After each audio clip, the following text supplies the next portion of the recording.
I knew something was wrong the second my tires crunched across the gravel drive. The farmhouse sat in a hush so deep it felt staged, as if someone had pressed pause on the entire world while I was gone. The porch light I always left on for Nora was dark. Even from the truck, I could feel the cold of the place, a quiet that didn't belong. Before we continue, don't forget to like this video, subscribe to the channel, and turn on the bell icon, so you never miss a story like this one.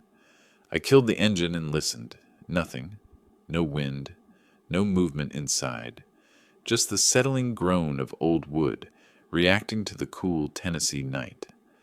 I'd left for Asheville only 4 days earlier when my brother Mark slipped on his back porch and cracked a rib. He's stubborn, 64, and lives alone. The kind of man who pretends pain is a sign of weakness. I drove up because he wouldn't ask, and because Nora, my younger sister, 10 years my junior, can't handle solitude the way she used to. Her panic disorder doesn't flare every day, but when it hits, she needs someone who knows how to anchor her. We've lived together since my wife passed 7 years ago. It works. It's simple. It gives her a sense of safety and me a sense of purpose. But the house wasn't simple tonight. I hauled my bag from the truck and walked toward the porch. The front door was shut but not fully latched, a sliver of warm air ghosting out. Inside, the entryway light was off. I flicked the switch. Nothing. Bulb dead or removed. Either way, it made my throat tighten. "Nora?" I called into the dim hallway. Silence answered back, thick and unsettling. I stepped farther inside. The faint smell of chamomile tea lingered, Nora's nightly comfort. But underneath it, something metallic. Not blood, not quite. More like disturbed air, anxiety given scent. Her bedroom door stood open down the hall. That wasn't normal. She always kept it mostly closed, a habit from childhood, from fears that never fully grew up. "Nora, you awake?" I tried again. My voice felt too loud. I reached her room and stopped cold. Her bed was unmade, blankets tangled as if she'd left in the middle of a restless moment. Her robe lay on the floor, one sleeve turned awkwardly inside out. The lamp beside her bed was tipped over, not shattered, just knocked, not chaos, just a struggle of thought or body. But the thing that sent a chill through my bones was the note taped to her mirror, a single strip of masking tape holding a torn piece of notebook paper with 6 words scrawled in hurried, uneven handwriting. "You should have told the truth, years ago." My breath left me.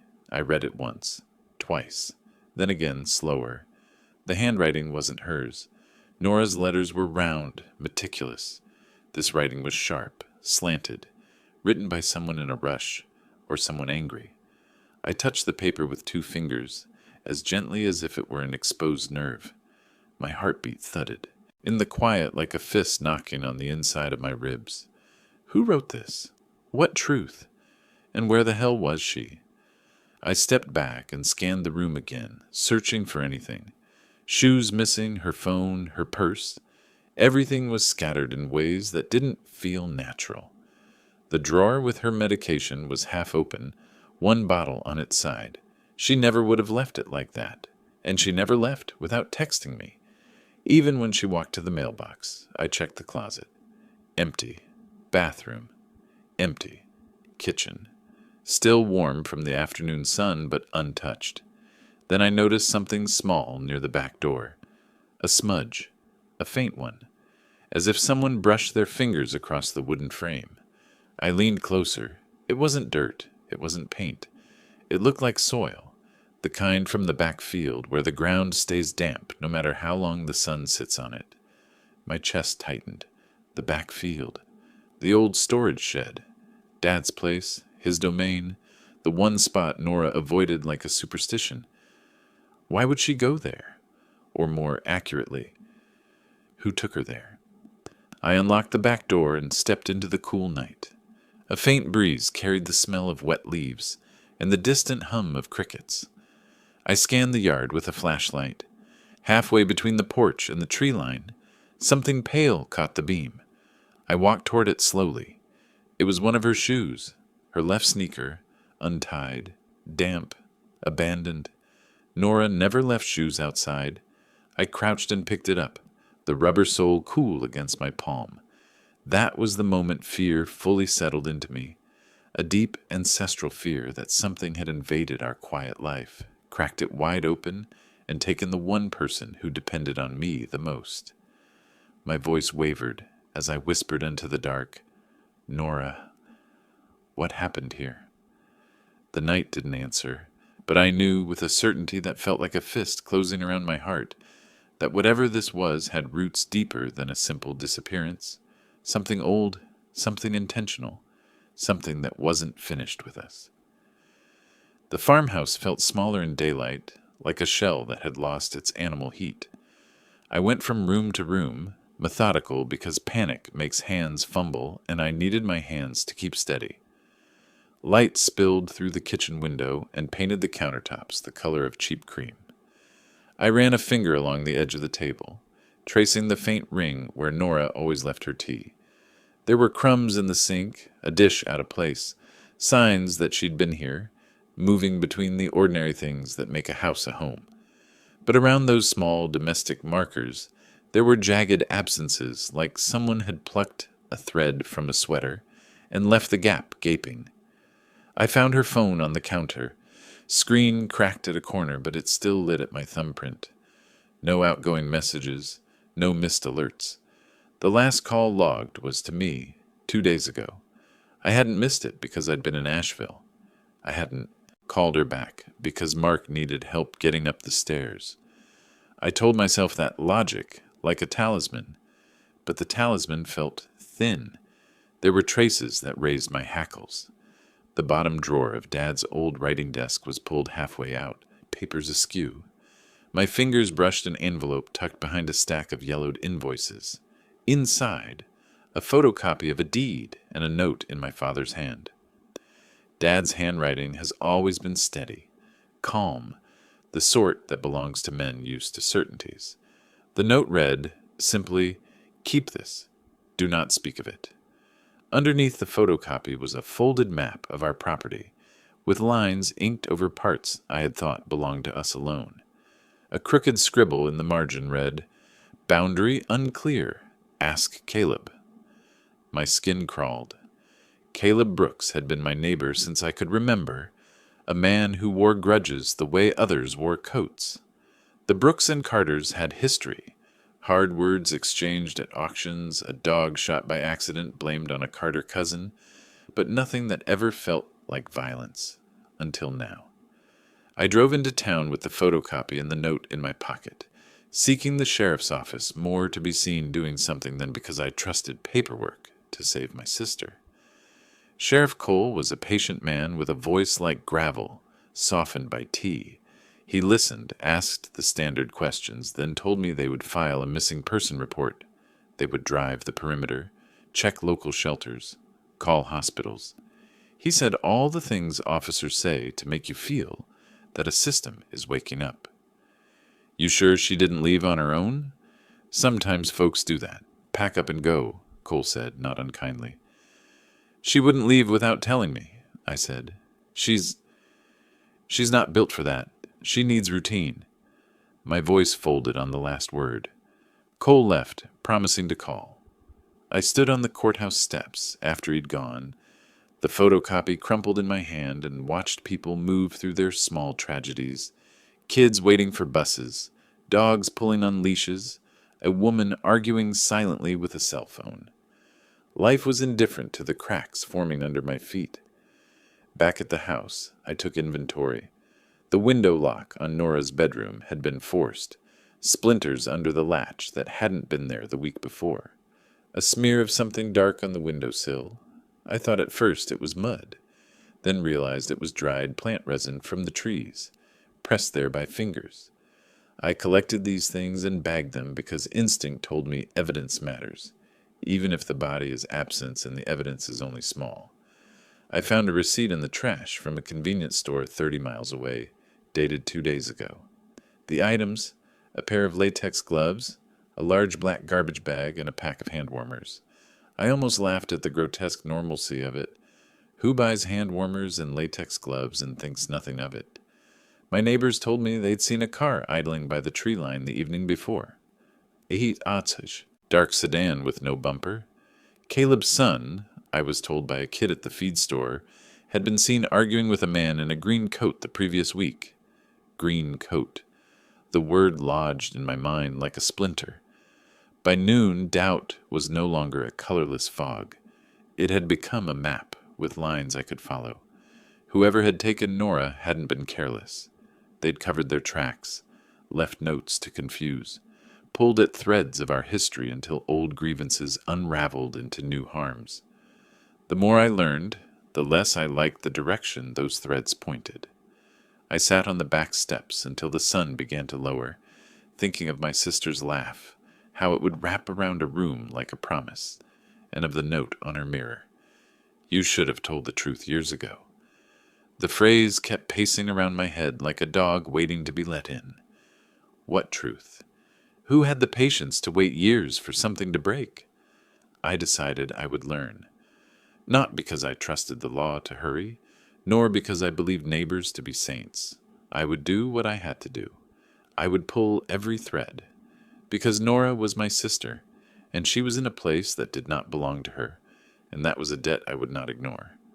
Morning came like a dull blade, cutting but not sharp enough to wake me fully. I'd slept maybe an hour, half slumped in a kitchen chair with the light on, the deed photocopy spread beside me like a confession waiting for its judge. The house felt even emptier in daylight, if that was possible, as if it were listening for footsteps that didn't come. I poured myself a cup of coffee and watched the steam curl upward in slow spirals. It reminded me of the smoke from my father's pipe when I was a kid, how he'd sit at that same table, the same window behind him, staring off toward the ridge while he weighed decisions he never shared with anyone. He'd been a quiet man, not secretive but selective, the sort who believed truth should be measured carefully and revealed like a story you tell only when the listener is ready. But this mess, this disappearance, this note on Nora's mirror, had roots in something he kept buried in silence. I unfolded the ledger again. It smelled faintly of cedar, as though my father's hand still lingered on it. The pages were filled with neat rows, supplies bought, deals made, fences repaired. Dad had recorded everything with a precision I always admired but never inherited. Halfway through, I found it, the section that had my heart pounding the night before. A list of payments made to someone simply listed as B, always in cash, always irregular, and then a note scribbled sideways in the margin. Boundary dispute unresolved. C. Brooks claims theft of acreage, R.C. I stared at it until my eyes burned. Caleb Brooks wasn't a stranger. He was practically woven into the soil of our land. We'd grown up side by side, our properties divided by a stand of pines. As boys, Caleb and I had fished the same creek, built the same tree forts, and got into the same trouble, before life pulled us different ways. His family lost their share of the land years ago after a long legal fight with my father. I never questioned it. Dad said it was legitimate, and when you're young, you don't have reason to doubt the authority you're built from. But Nora, she always asked more questions. I put the ledger down and walked onto the porch. The morning fog clung to the field like a sheet left out to dry overnight. I tucked the photocopy and the ledger pages into my coat and headed toward the truck. I didn't have a destination in mind until I realized my hands were steering toward the Brooks property on instinct. The Brooks farm was a shadow of what it used to be. The barn sagged inward as if exhausted by its own weight. Rust curled along the edges of the old tractor like dried blood, and Caleb himself, lean, weathered, eyes set too deep, was standing at the fence before I even stepped out of the truck. "You're on my land," he said flatly. "I know." I shut the door, holding the ledger close to my chest. "I'm not here to fight." He studied me the way a man studies a storm cloud, trying to figure out if it would pass or swallow the sky. "What do you want, Raymond?" I swallowed thickly. "Nora's gone." His jaw twitched. A subtle reaction, but I caught it. "Gone how?" "I came home yesterday. She wasn't there. House was disturbed. I hesitated before adding, "Someone left a note." He waited, saying nothing. "A note about truth," I said, "about things left unsaid. And then I found this." I opened the ledger to the page with the boundary dispute. The moment his eyes landed on the handwriting, something tightened in his face. Anger, maybe, or memory. "That's your daddy's script," he said quietly. "Yes." He reached out, but didn't touch the paper, as if touching it would cost him something. "Your father took land that wasn't his, Raymond. You know that, or you should." "My father wasn't a thief." "Then you tell me this." He jabbed a finger toward the ledger. "Why'd he pay my old man cash every few months? Why did he keep notes in margins like he was scared someone would read them? And why did your side end up with 10 extra acres after that lawsuit settled? Acres the surveyor swore were mismeasured." My breath stilled. "You think this has to do with Nora?" I asked. "I think," he said, "that someone finally got tired of waiting for the Carter family to come clean." "But who? You?" Caleb's eyes flashed. "If I wanted a Carter, Raymond, I'd take you first, not your sister." A beat of silence stretched long and taut between us. He leaned on the fence, looking older than I remembered. "Look, whether your daddy meant to or not, that land deal left my family starving. My father died believing he'd been robbed. I don't forgive that, but I'm not a kidnapper." "Then who?" I whispered. Caleb looked toward the ridge, toward the forgotten cart path that cut through the woods. "There was someone else involved back then," he said. "Someone your father trusted more than he trusted us. Someone who had more to gain." My stomach pulled tight. "Who?" Caleb's voice dropped low enough that the wind nearly swallowed it. "Your cousin Paul. He's the one who brought the surveyor. He's the one who drafted the first boundary map, and he's the only one who ever talked about tying things up for good." My heartbeat stumbled. Paul. Always the outsider, always nursing bitterness over how the family land was divided, always convinced he deserved more than he got. Caleb stepped back from the fence. "If your sister's missing, Raymond, that man knows something, and if he's involved, you need to hurry." The fog thinned. The ridge seemed to stare back at me with knowing eyes. I climbed into my truck, gripping the wheel with hands that felt suddenly too small for what lay ahead. Paul. A name heavy enough to tilt the story in a darker direction. I didn't know what truth my father buried, but I knew this. Paul had been standing close enough to hear the soil shifting for years, and now it was shifting under my feet. I left the Brooks property with the ledger still open beside me on the passenger seat, pages fluttering in the wind like they wanted to leap out and bury themselves again. I couldn't shake the feeling that every mile of road between my house and Caleb's fence line was pushing me closer to a truth I'd never been prepared to see. The map in the ledger kept echoing in my mind, lines drawn with a firm hand, borders laid like bones, and behind those bones, a shadow shaped like my cousin Paul. I hadn't thought about Paul in months, years maybe. He lived on the far end of town, closer to the foothills, where the road narrows and the trees crowd in overhead. We weren't close, never had been, but we shared blood, land, history, and apparently secrets. By the time I reached my house again, the fog had burned off. Sunlight washed across the yard, revealing small details I'd missed in my frantic search the night before. A faint depression in the dew near the back porch. Shoe prints, one larger, one smaller. The smaller ones were Nora's, the larger ones unfamiliar. Both sets trailed toward the tree line, then abruptly vanished where the ground turned to hard-packed earth. I crouched and traced one of the deeper impressions with my fingers. Whoever had been here was carrying something, or someone. My stomach tightened. Inside the house, I placed the ledger on the table and stared at the page Caleb had reacted to. The payments, the boundary notes, the scribbled initials, R.C., Raymond Carter, my father. It should have been impossible. My father wasn't a thief, or a swindler, or a man who made private deals in the shadows. He was stern, sometimes too stern, but honest to a fault. But then again, if he had been honest, this ledger wouldn't read like a confession. I ran my hand through my hair and forced myself to breathe. The sheriff would call when he had something, but I couldn't wait. Nora's life wasn't a file waiting to be processed. My truck groaned as I turned onto the back road toward Paul's place. The Carter land stretched wide in every direction. Rolling hills, half-wild fields, old stone walls laid by our great-grandfather.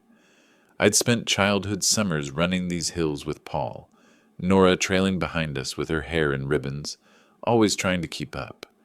Paul had been loud, brash, always hungry for something he couldn't name. He wanted more land, more freedom, more say. My father once called him a thorn that keeps looking for skin. I rounded the bend where the asphalt slipped into gravel. Paul's house came into view, a low-slung structure half swallowed by encroaching pine shadows. The yard was overgrown. An old sedan sat half on blocks, hood raised like a mouth frozen in a scream. I parked, stepped out, and knocked on his front door. Nothing. I knocked again. "Paul!" My voice echoed across the porch. "It's Raymond. I need to talk." A shuffle inside. Slow, hesitant. Then the door cracked open an inch. Paul's face emerged in the gap. Thinner than I remembered, eyes darting like he expected someone else behind me. "What do you want?" he asked, voice gravelly. "We need to talk about the family land." His expression shifted, but only slightly, like a curtain moving behind a window. "Not now. I'm busy." "It's about Nora," I said quietly. He froze. "What about her?" "She's missing." A flicker of something, a twitch in his left cheek, a tightening around the eyes. "When?" he asked. "Yesterday. I came home and she was gone. House was disturbed. There was a note." "A note? Someone wants a truth that wasn't told. You know anything about that?" He shook his head too quickly. "No, of course not. People leave. She probably walked off." "Nora doesn't walk off." I stepped closer. "And Dad's ledger had your name all over it without actually saying your name." He stiffened. I held out the photocopied deed page. "Caleb says you brought the surveyor who marked those disputed acres. Says you were involved in the fight. Says you wanted more than you got." Paul's lips twitched into a humorless smile. "That old man always did like stories." "Paul," I lowered my voice, "if you know something, anything." He opened the door a bit wider, enough for me to see a packed duffel bag on the floor behind him. My heart lurched. "You going somewhere?" He hesitated, then shrugged like it was nothing. "Work trip." "Work?" I echoed. "What work do you do now?" He didn't answer, just gripped the edge of that dictator and said, "Raymond, some things are better left where they are." I leaned in. "Someone took my sister. If you know something, if you're involved." That's when he slammed the door in my face. The sudden crack reverberated through the thin wood, then through my chest. I stood there for a long moment, breathing hard, listening, trying to hear something. Footsteps, rustling, a voice, but there was only silence. Finally, I stepped off the porch. As I walked back to the truck, something glinted in the dirt near the front steps, a small, shiny object half buried. I knelt and brushed the dirt away.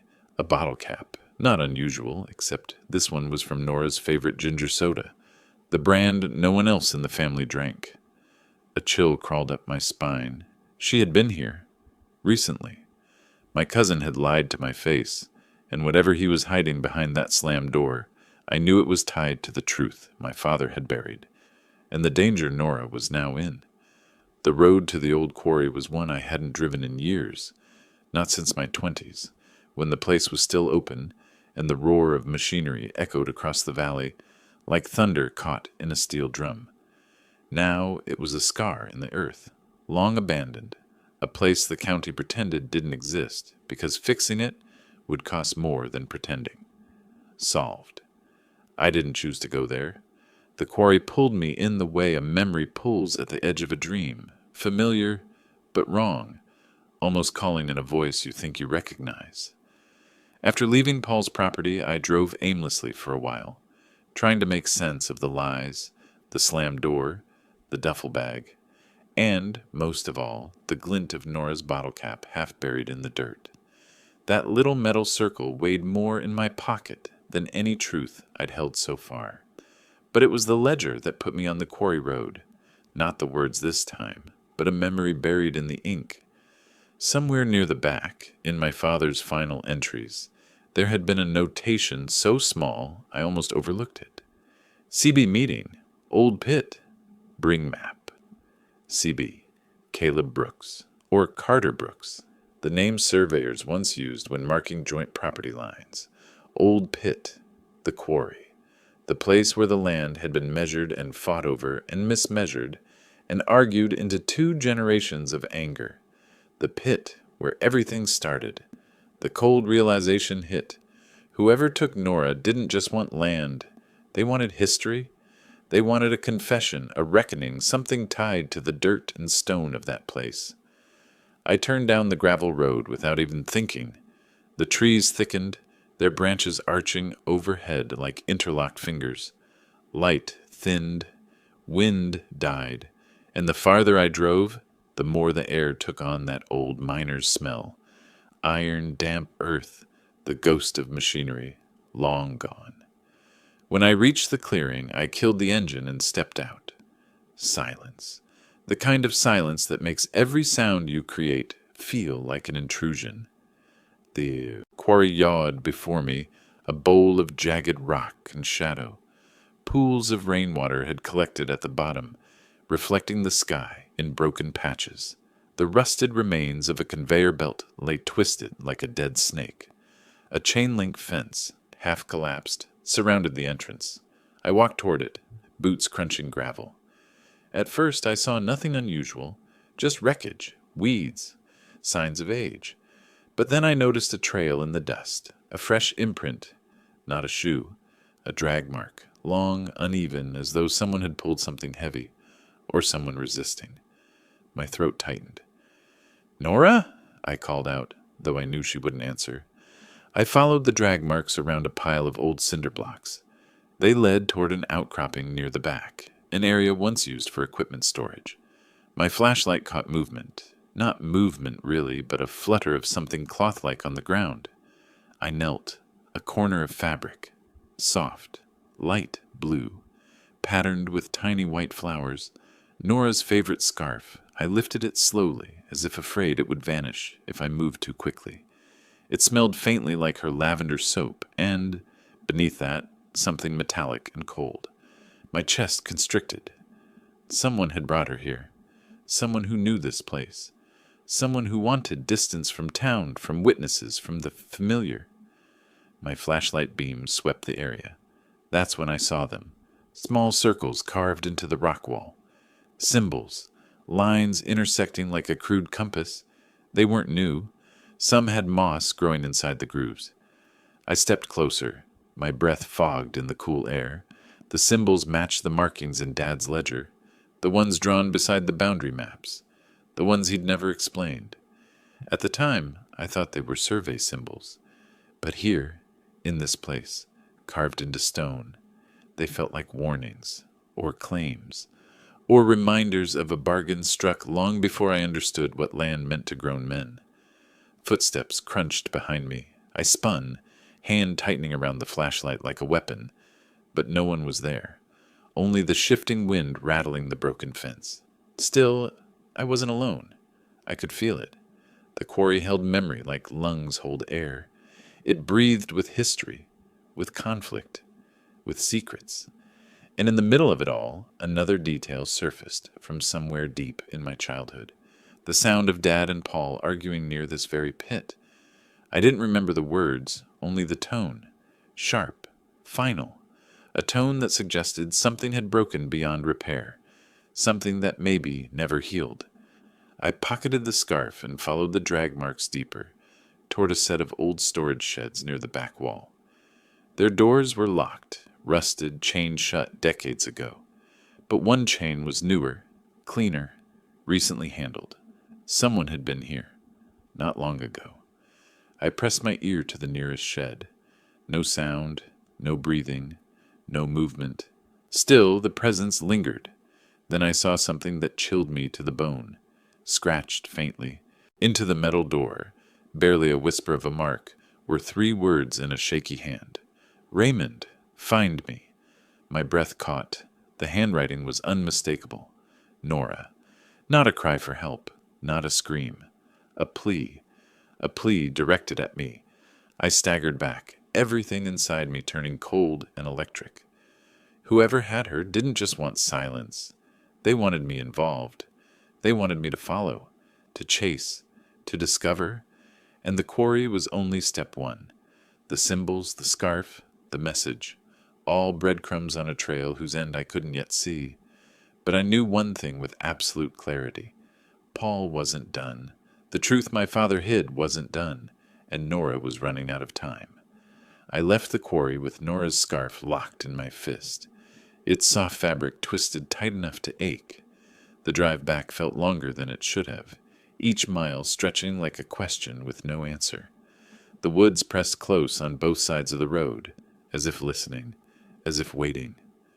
My headlights swept over the old Carter fence line, and I found myself wondering how much of this land was built on truth, and how much on carefully buried lies. I didn't go home. Home felt too small, too fragile, too filled with memories of Nora moving room to room with her soft steps and quiet hums. Instead, I drove into town to the only place where land disputes weren't just rumor, they were archived. The county records office sat in a squat brick building next to the courthouse. A bell jingled when I pushed through the glass door. Behind the counter sat a man I'd known since high school, Earl Whitmore, once the fastest sprinter in the county, now the slowest moving clerk in the state. "Ray Carter," he said without looking up, "ain't seen you here since you were fighting your father's tax bill after he passed." "I'm looking for old land records," I said. "Surveys from the Carter-Brooks dispute. Anything tied to the boundary lines on the North Ridge." Earl gave me a low whistle. "Going digging, huh?" "Something like that." He led me to the back room where the county kept its older maps and legal documents in metal cabinets that smelled faintly of dust and mildew. Earl left me to it, muttering about coffee, and I stood alone with 30 years of paper and ink. I started pulling files, one by one, lay them across the table. Parcel maps, survey notes, hand-drawn boundary sketches.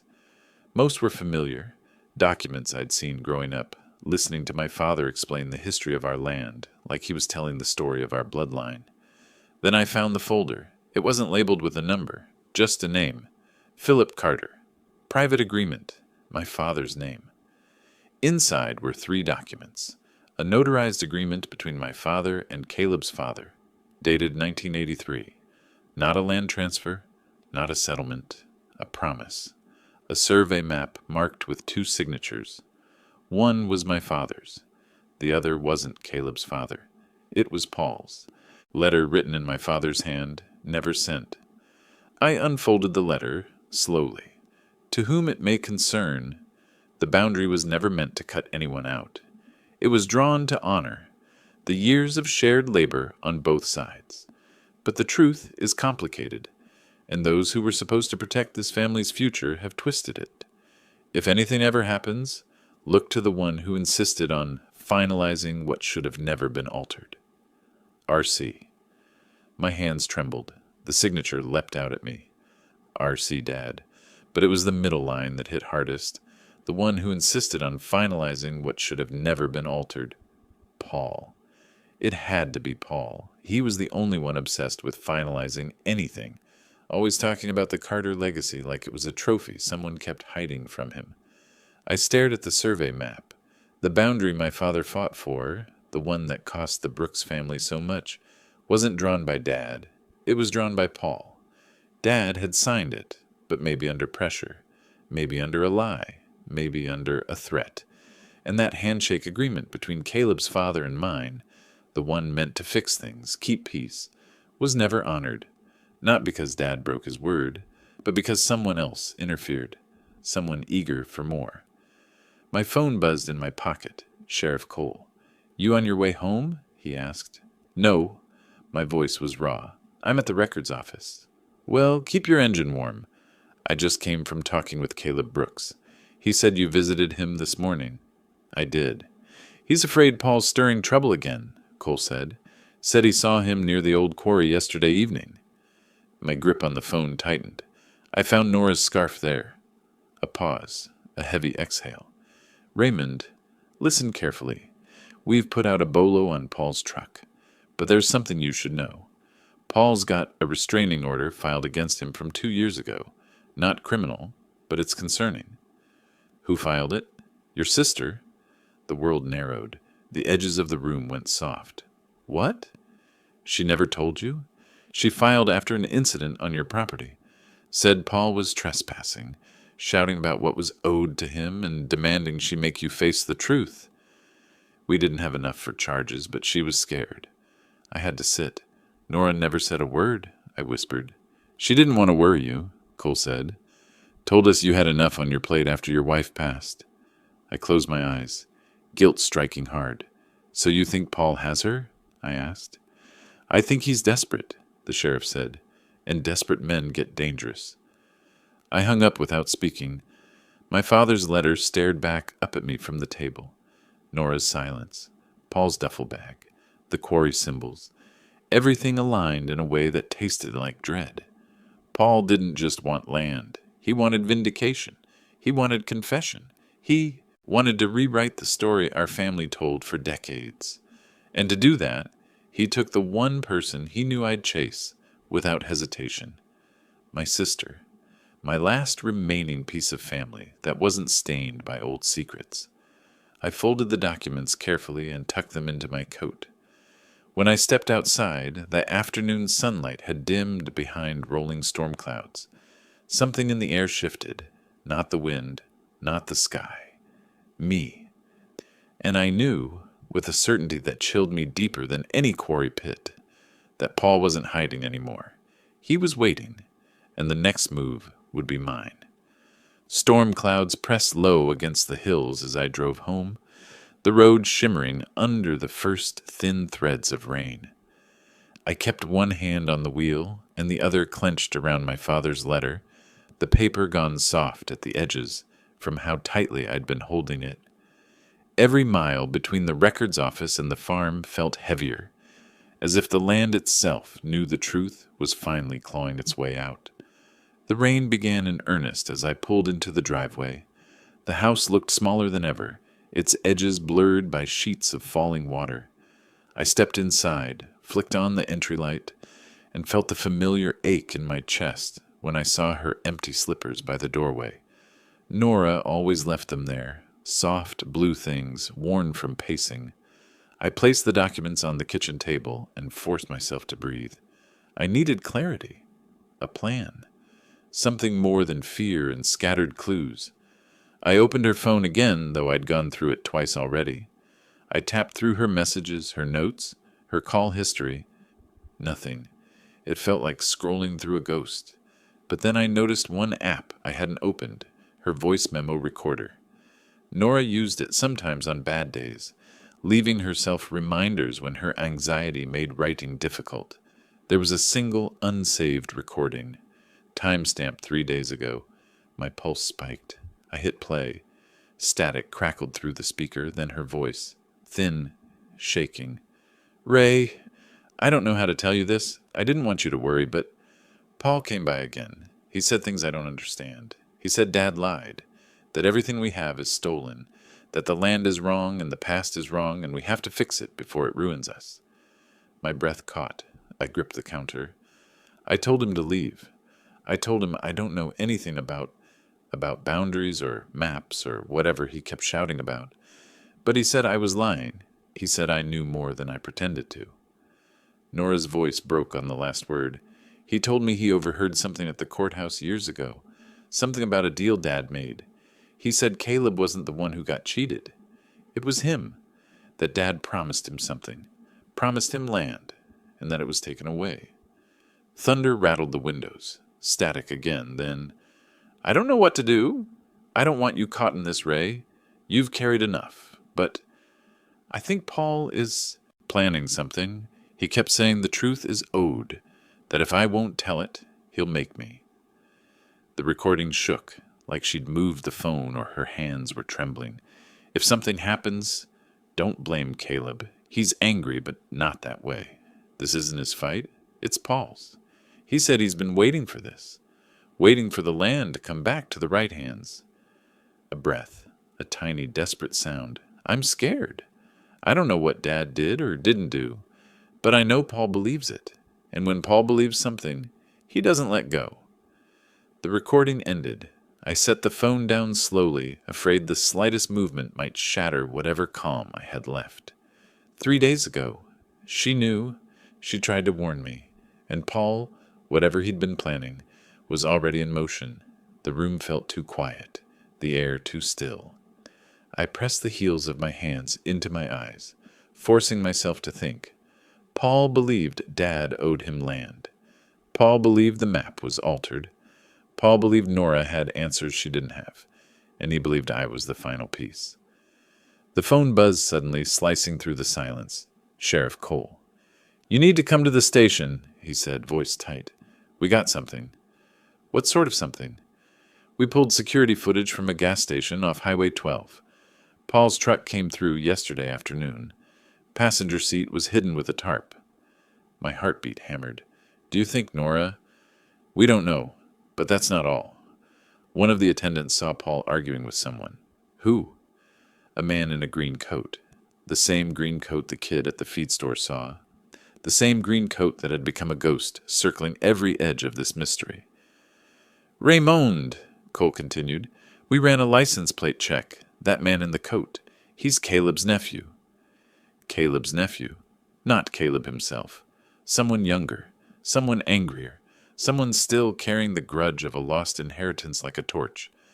But if Paul and Caleb's nephew were working together, that meant this wasn't just Paul's vendetta anymore. This was a shared belief, a shared resentment, a shared plan. And Nora was in the center of it. "I'm coming in," I said. "Good," Cole replied, "because there's more. Paul filed a petition 2 months ago. He was trying to claim part of your father's estate, and he listed Nora as a potential supporting witness." "What?" I whispered. "She never signed anything, but he tried. Whatever this is, it's deeper than landlines." I hung up and grabbed my coat. Rain hammered the roof as I stepped onto the porch, but something made me stop. A shadow moved near the barn, tall, thin, gone in an instant. My skin prickled. I walked toward the barn slowly, boots sinking into the mud. The doors stood closed, but not fully. A sliver of darkness pressed between them. "Nora?" I whispered. "Paul?" A creak, a footstep, then silence. The air thickened around me. Someone had been watching. Someone had been waiting. Someone knew I'd found the recording. And they were close. Too close. Lightning split the sky, illuminating the ridge, and for one brief second I saw a figure, standing at the tree line, coat whipping in the storm winds. Green, watching, waiting. And then he was gone. The storm had settled into a steady roar, the kind that shakes the gutters and makes the whole house feel like it's breathing in shallow, frightened gasps. I stood on the porch staring at the empty tree line long after the figure in the green coat vanished, the rain washing the mud from my boots, but not the dread from my chest. Before we continue, don't forget to like this video, subscribe to the channel, and turn on the bell icon, so you never miss a story like this one. When I finally stepped back inside, water dripping from my coat, something inside me shifted. Fear had been driving me until now, but fear wasn't going to bring Nora home. What I needed, what the situation demanded, was clarity, even if clarity felt like walking barefoot over broken glass. I laid out everything I knew on the kitchen table. Literally, the ledger, the deed, Dad's unsent letter, Nora's scarf, her voice memo, playing on a loop in my mind, and then the newest piece of the puzzle, the man in the green coat, Caleb's nephew, mid-40s, a drifter by reputation, someone who lived mostly off odd jobs and old grudges. I hadn't seen him in years, but I remembered the way he used to look at our property line when he was younger, like it was a wall he'd been sentenced to stare at forever. Still, something didn't add up. Why would Paul, who always believed the land belonged to him, work with someone tied to the Brooks family? Their families hated each other more than either hated mine. Unless the history between them ran deeper than I knew. A sudden pounding on the front door jolted me out of my thoughts. "Raymond, it's Cole! Open up!" I pulled the door open. Sheriff Cole stood there, soaked, hat pulled low, his radio crackling with static. He wiped rain from his face and stepped inside without waiting for an invitation. "We got a call," he said, "from a witness." "What witness?" "An old-timer named Dixon lives off Route 57 near the quarry road. Says he saw a truck matching Paul's headed deeper into the ridge trail, not toward town. Said there was another vehicle following close behind." "Green coat?" Cole nodded grimly. "Sounds like it." My stomach twisted. "So they're working together?" "Maybe," he said. "Or maybe one's using the other. Hard to know." I looked at the table, at the documents Dad left behind. His fears, his warnings, his mistakes. "I don't think Paul's being used," I said quietly. "I think he's leading this." Cole studied me for a long moment. "You're Holden. Something back, Raymond." I hesitated. Then I told him about the recording. Nora's trembling voice, Paul's threats, his belief that Dad owed him land, his obsession with truth. Cole's jaw tightened. Why didn't she tell anyone? "She didn't want to worry me." He ran a hand down his face. "That man has a history of fixating on grievances. But I don't buy that he's partnered with Caleb's nephew over some shared land dream." He leaned in. "What do you think ties them together?" I glanced at the ledger, at the deed, at Dad's old map, and then it hit me. A crack in the story so big it startled me upright. "It's not the land," I said slowly. "Not really. It's the survey." Cole frowned. "Explain." I grabbed the survey map from the table, the one signed by Dad and by Paul. "Look at these angles. Look where the creek bends. This survey was done after the original Carter-Brooks dispute, not before. It wasn't meant to settle the boundary." "Then what was it meant to do?" "To shift it," I whispered, "to shift it in Paul's favor." Cole stepped back as if the paper itself had bitten him. "You're saying—" "I'm saying Dad didn't mismeasure the land. Paul tampered with the first survey. He positioned markers where he wanted them. He convinced Dad it was legitimate. That's why Caleb's family lost more than they expected, why the Brooks property shrank. Dad never intended that. But Paul, he wanted a claim, a future stake. And when your father realized what happened, he confronted Paul." My voice tightened. "But Paul had already filed some kind of paperwork. Maybe a private claim. Maybe a witness statement, something that tied Dad's hands." "And Caleb's nephew?" Cole asked. "He grew up hearing his family got cheated for decades. Paul probably told him Dad helped hide it. They share the same grievance, just focused at different angles. Paul wants the land he thinks Dad denied him. Caleb's nephew wants justice for what he believes his own family lost. And Nora?" My throat tightened. "She was the last person alive who knew the truth about Dad's final years. She handled his paperwork. She saw things we didn't, and she could have disproved whatever story Paul's been selling."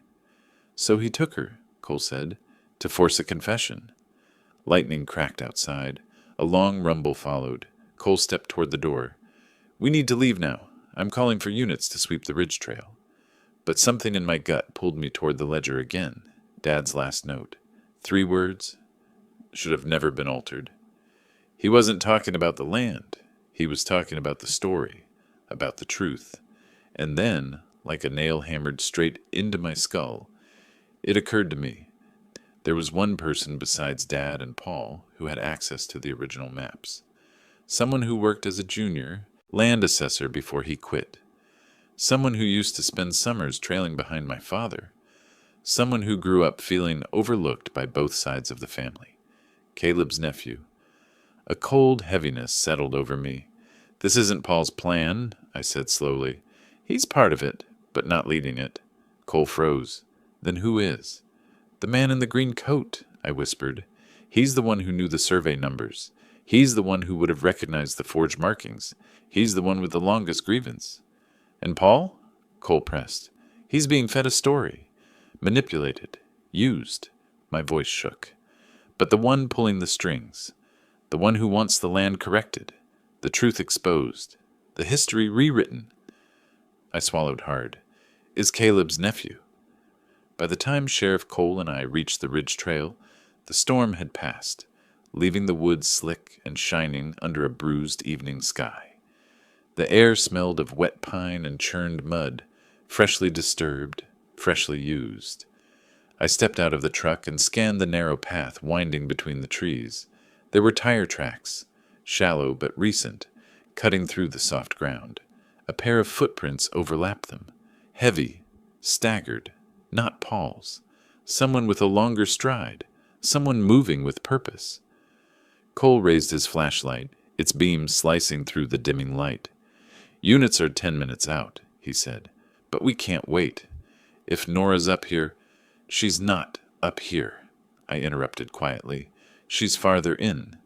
The certainty in my voice startled even me. I'd grown up on this trail. I knew how sound traveled here, how footsteps echoed, how people disappeared into the folds of the hills. And more than that, I knew Nora. I knew the places she avoided, the places she gravitated toward, the places she feared, the places she'd instinctively call for me from. There was one place that carried all of that weight. The storm shelter, not a proper one, not concrete or bricked, just an old root cellar our great-grandfather had carved into the hillside, reinforced with planks that had rotted decades ago. It was meant to hold vegetables and canned goods, but in storms, the family hid there. I hadn't thought about that place since my wife passed. Nora hadn't been near it since childhood, which made it perfect for what Caleb's nephew wanted. A location tied to our family legacy. A place where a coerced confession would feel symbolic, poetic in a twisted way. Cole followed my gaze toward the deeper woods. You know where he's going, he said. Yeah, I whispered. And we're running out of time. We moved fast but quiet, branches snapping under our boots, damp leaves sticking to our clothes. The storm shelter wasn't far, but the path wasn't straight. The dusk made everything a shade too dark. Shadows blended with trees until the forest felt like one living organism breathing around us. Then, through the hush of dripping branches, I heard it. A voice, strained, thin, breaking. Not words, just a sound that cracked open something raw inside me. Nora. I broke into a run. Raymond, wait! Cole hissed behind me. I didn't stop. Couldn't. Every instinct in my bones screamed to move, to reach her, to cut through the dark the way I used to when she woke from childhood. Night terrors calling my name. I crashed through a wall of underbrush and stumbled into a small clearing. The storm shelter crouched at the far end of it. Wood slats, swollen with rain, a rusted handle dangling off one hinge. A lantern flickered inside, its weak glow leaking through the cracks like frightened breath. Beside the entrance stood a figure, tall, coat darkened by rain, face half hidden by the low light. Caleb's nephew. He turned when he heard me, eyes shining with fevered conviction. You should have stayed out of it, Raymond, he called across the clearing. This wasn't your burden. My voice came out rough. Where is she? His smile was thin, humorless. Inside. Safe, if she cooperates. She knows what needs to be said. What your father refused to admit. What this land has owed us for generations. Let her go. I stepped closer. Whatever grievance you think you're fixing. This isn't about thinking. His voice cut sharp. This is about truth. About the map Paul ruined. About the boundary your father pretended was fair. About the legacy your family stole. I froze. He wasn't holding a weapon, which made him more dangerous. Fanatics don't need blades, just conviction. Paul didn't ruin the map, I said slowly. You did. You adjusted the numbers when you were apprenticing. You moved the markers, not him. You knew how to twist the survey just enough to keep both families fighting while you waited to claim what you believed was yours." His eyes snapped wide, surprised, not guilty. "You dug through the records," he said. "Found the old notations. Your father warned someone would." Cole stepped quietly beside me, gun drawn low. "Step away from the shelter," he ordered, but the man didn't move. Instead, he stepped closer to the lantern glow, seeping through the wooden slats, and I saw it. A bruise blooming across his jaw, a cut above his brow. Dirt streaked across his coat. He hadn't taken Nora alone. "Where's Paul?" I asked. A dark laugh escaped him. "He tried to back out, said he didn't want to scare her, said he didn't sign up for this." His grin sharpened. "So I dealt with him." My blood iced. "What does that mean?" I demanded. "It means he's not a problem anymore." Before I could respond, a muffled cry came from inside the cellar. Nora's voice cracked with fear. "Ray, please!" Everything inside me snapped. I lunged forward just as Cole shouted, "Raymond, wait!" The man grabbed the shelter door, swinging it shut, but I reached him first. We collided hard, boots slipping in mud, hands clawing for leverage. He swung wildly, I blocked, then shoved him back. He stumbled, slipped, hit the ground with a wet thud. Cole rushed forward, pinning him with a knee, cuffing him while the man spit curses into the dirt. I didn't stay to watch. I pulled the cellar door open. The lantern's glow flickered on the dirt walls. Nora was huddled in the corner, wrists bound loosely in a way that told me she'd been tied sloppily. Panicked improvisation, not calculated cruelty. Her eyes widened when she saw me, tears carving clean lines down her dirt-streaked cheeks. "Raymond!" I knelt in front of her, cutting through the rope. "I'm here," I whispered. "I'm here, Nora. It's over." She collapsed into me, body trembling, breath coming in jagged bursts. "I tried to tell him," she sobbed. "I told him I didn't know anything. But he kept saying Dad lied, that I knew where the real map was, that I could fix the past." "You didn't have to," I said softly, pulling her close. "You didn't have to fix anything." Her fingers clung to my shirt like she feared I might vanish. "I thought Paul was helping me at first, Ray.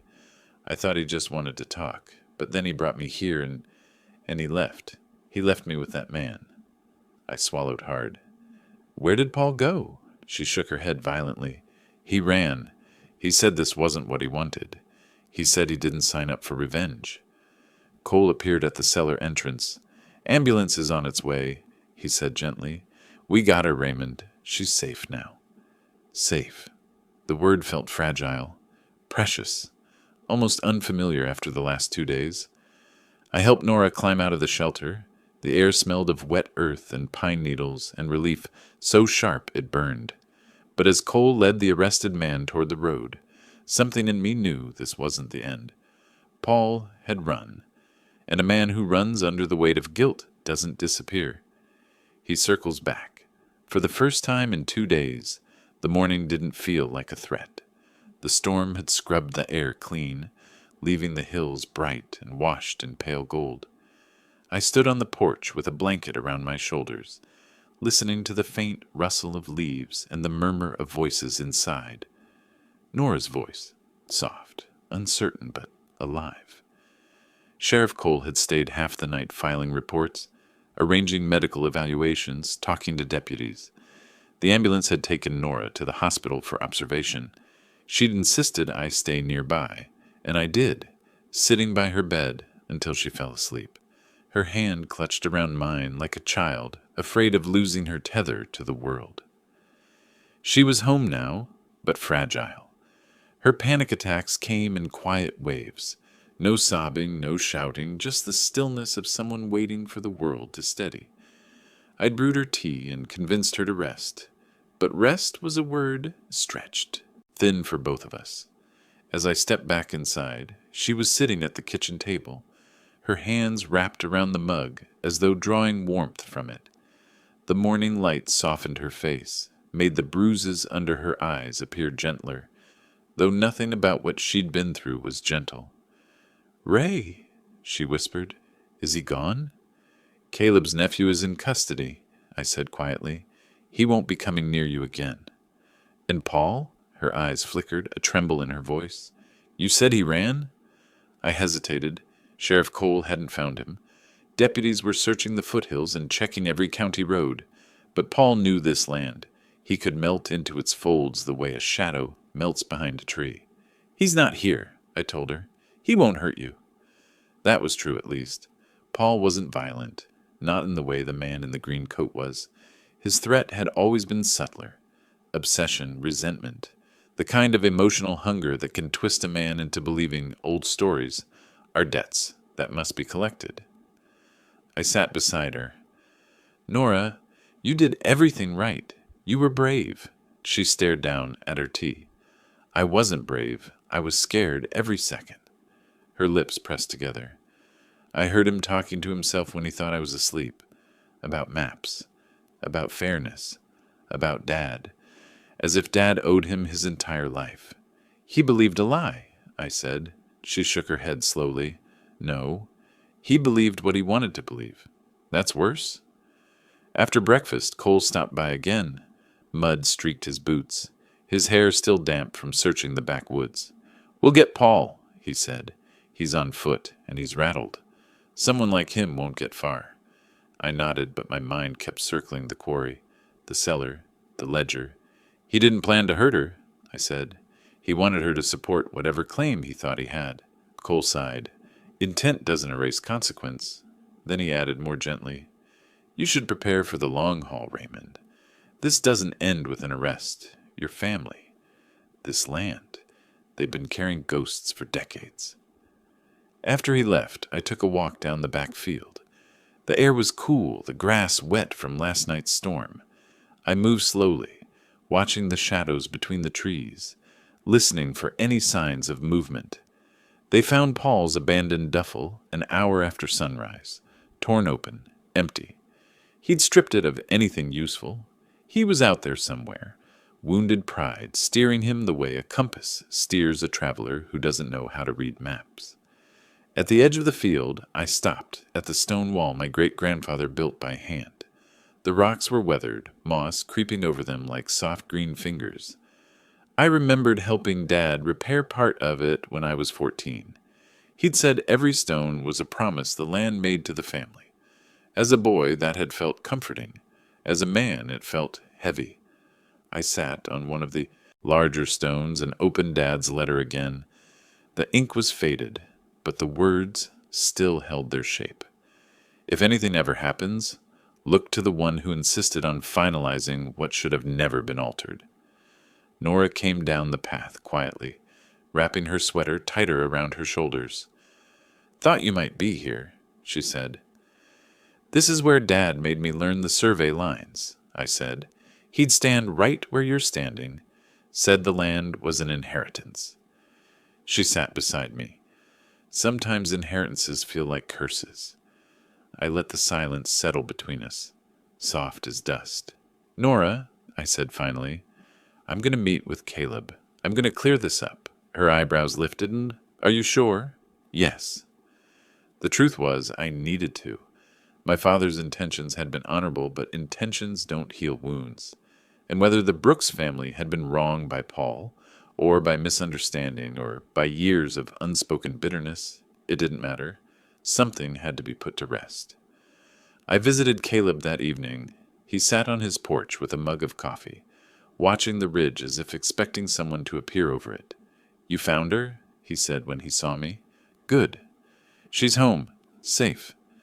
He nodded, a long, slow motion that seemed to release years of tension from his shoulders. He gestured toward the empty chair beside him. I sat. I read the documents, I said. Dad tried to set things right. Caleb's jaw tightened. My father didn't believe him. He should have. And your cousin? Caleb asked. Manipulated by your nephew, I said. Fed bad history. Fed anger. Fed lies. Caleb let out a breath that shook slightly. He was always trouble, that boy. We're correcting the map, I said. Legally. I'll sign whatever needs signing. The land your family lost. Some of it will go back. He stared at me for a long moment, eyes searching mine, then nodded once. It's time, he said quietly. Too many years gone. too many grudges. When I returned home, the sun was setting behind the ridge, painting the sky in orange and ash. Nora stood on the porch, watching the horizon with a look that wasn't fear anymore, but exhaustion. Deep, bone-deep exhaustion. "Is it done?" she asked. "Almost," I said, "but we're safe." She leaned her head against my shoulder, just the way she used to when we were kids, and storm scared her. "Thank you," she whispered. I wrapped an arm around her, steadying her as the light faded and the cool night settled around us. Paul was still out there somewhere, lost, angry, chasing a story that had swallowed him. He'd be found, eventually.